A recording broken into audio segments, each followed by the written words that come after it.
Now, when you say reanimation, you mean like going from a coma to back to like now? Coma.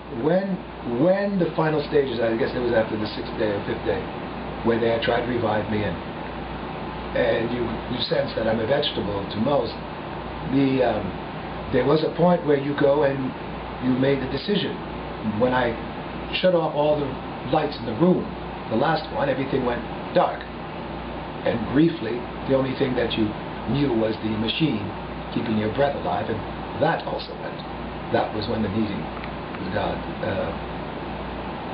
In darkness, everything was sentient. The glow of things was sentient.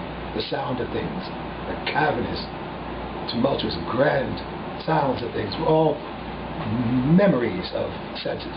But you were one small thought, as I described to you, next to a gargantuan universe, this wonderful array, this gamma array of wonderful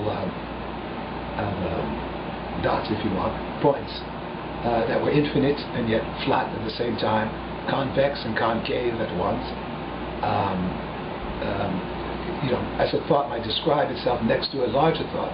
But I think the wonderful description is that it fit the eye of a black mirror with this wonderful array, this conformal, orthogonal, and wonderfully calm array, pre-quantum, pre-Planckian, pre-jitters, just a very calm, unique intelligence. It was as if you had seen yourself in a fairy tale next to a large black mirror or eye, and suddenly to realize it was the eye of a large whale, a gargantuan whale whose body you couldn't see in this, and you felt it staring back at you. That was the presence that you knew. And what an immensity, what a great pleasure it was. And this was the corridor of dimensional evolution, if you will, spiritual evolution, something that would be very difficult to come back from. But here we are. I asked the question, and would it be something special to communicate this to the world, having seen it, having experienced it, and with a shrug, and knowing, like I said, that this would be a nearly impossible task, the return began. And to animate basically what is a city whose lights all went out, in a blackout type thing. It's a hell of a difficult task, particularly now that you have to start learning to breathe again.